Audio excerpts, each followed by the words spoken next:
تابوتی مرو او تابوتی مروی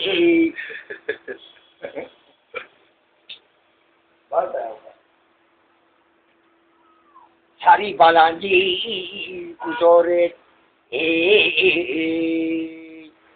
واسه شما واسخون می‌یولی همون بله دوستم ما نگار می یک مدت یک 45 سال میشود که آستانه این یکی از صوت‌های بهترین هم است که مثلا معقول است من روزه زمزمه میکنم روز با خود شما نبر زمزمه کردم مگر اگر یکون مایل در خود دیگر داشته باشه نفهمد اصلا خودش با پاسخ میاد سرود سال چند به دنیا آمد؟ این سرود سال 1900 گوشنگی در شهر کلوب به دنیا آمد تا خود من رو زمزمه میکنم مسئول هم میباشم کدام سرود؟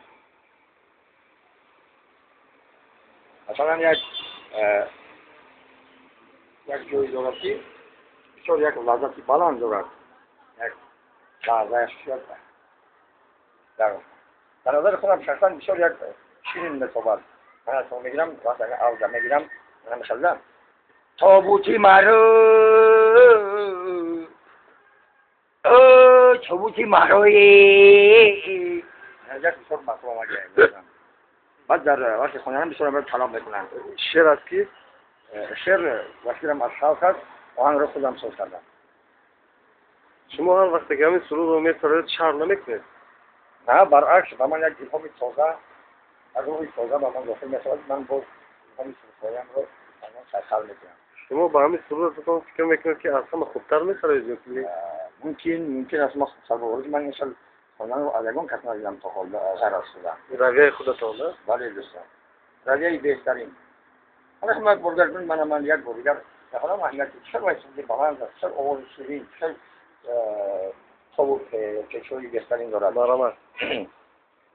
تابوتی مرو تابوتی مروی من تا حال ندیدم در جمهوری خودم اگر بیرون از جمهوری نباشد دیگر ندیدم